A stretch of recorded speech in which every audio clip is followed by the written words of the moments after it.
নমস্কাৰ।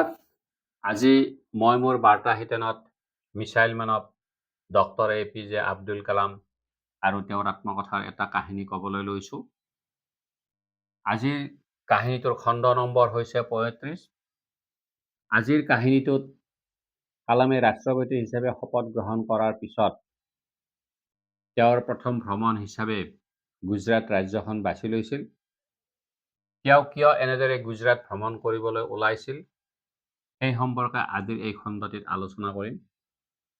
কালামে তেওঁৰ আত্মকথাত কৈছে যে মই ৰাষ্ট্ৰপতি হিচাপে শপত গ্ৰহণ কৰাৰ পিছতে মোৰ প্ৰথম গুৰুত্বপূৰ্ণ কামটো হৈছিল গুজৰাট ভ্ৰমণ। সেয়া আছিল ২০০২ চনৰ আগষ্ট মাহ। তাৰ কেইবামান পূৰ্বে সাম্প্ৰদায়িক সংঘৰ্ষই ৰাজ্যখনক জোকাৰি গৈছিল। হাজাৰ হাজাৰ মানুহৰ জীৱন বিপৰ্যস্ত হৈছিল। মোৰ এই সিদ্ধান্তৰ কথা অৰ্থাৎ মোৰ ভ্ৰমণৰ কথা জানিব পাৰি বিভিন্ন মন্ত্ৰালয় আৰু আমলাসকলৰ তৰফৰ পৰা মোৰ এই ভ্ৰমণ তেওঁলোকে বাতিল কৰাৰ কাৰণে বিভিন্ন পৰামৰ্শ আগবঢ়াইছিল। মই এনেকুৱা দুঃসাহস এই সময়ত লোৱাটো উচিত নহ'ব বুলি তেওঁলোকে মোক বুজনি দিছিল। ইয়াৰ কেইবাটাও কাৰণ তেওঁলোকে দৰ্শাইছিল। প্ৰথমতে তেওঁলোকে মোৰ এই ভ্ৰমণত গুজৰাটৰ মুখ্যমন্ত্ৰীজনে মোক সহযোগ নকৰিব পাৰে বুলিও মোক কৈছিল। দ্বিতীয়তে মই উষ্ম আদৰণি নাপাব পাৰোঁ। তৃতীয়ত মই বিভিন্ন সংগঠনৰ পৰা মই প্ৰতিবাদৰ সন্মুখীন হ'ব পাৰোঁ। মোৰ মনে যেতিয়া এনে এটা সিদ্ধান্ত লৈছিল যে মই গুজৰাট ভ্ৰমণলৈ যোৱাটো উচিত, সেয়েহে মই তেওঁলোকৰ এনে পৰামৰ্শবোৰক মই কোনো গুৰুত্ব প্ৰদান নকৰিলোঁ। মোৰ ভ্ৰমণৰ কথা জানিব পাৰি ৰাষ্ট্ৰপতি ভৱনৰ পৰা সকলো যোজা চলোৱা হ'ল আৰু মোৰ এই যোজাৰ কথা জানি সেই সময়ৰ প্ৰধানমন্ত্ৰী অটল বিহাৰী বাজপেয়ীজীয়ে মোক কৈছিল, এই সময়ত আপুনি গুজৰাট ভ্ৰমণ কৰাৰ দৰকাৰ আছেনে বুলি ভাবেনে? মই তেতিয়া প্ৰধানমন্ত্ৰীজনক ক'লোঁ, হয়, মই এইটো অতিকৈ গুৰুত্বপূৰ্ণ কৰ্ম বুলি গণ্য কৰোঁ।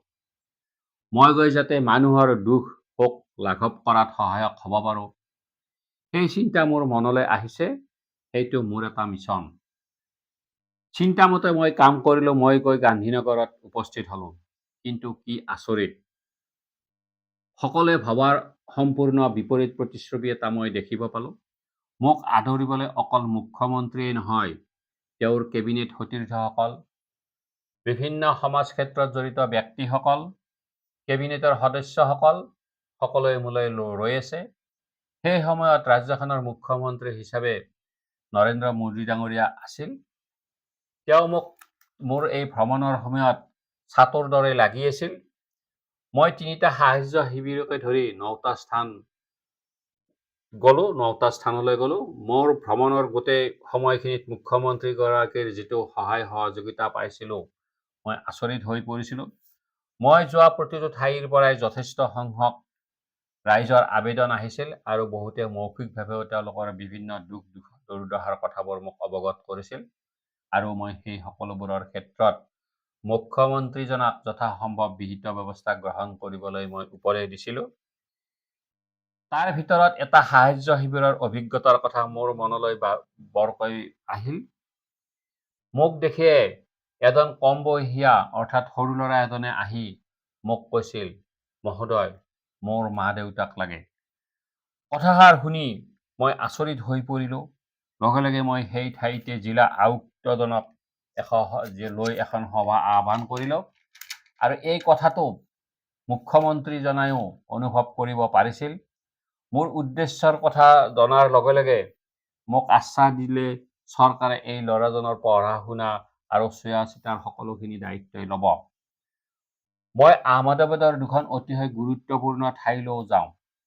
মই অক্ষৰধাম প্ৰমুখ স্বামীজী মহাৰাজকো সাক্ষাৎ কৰোঁ।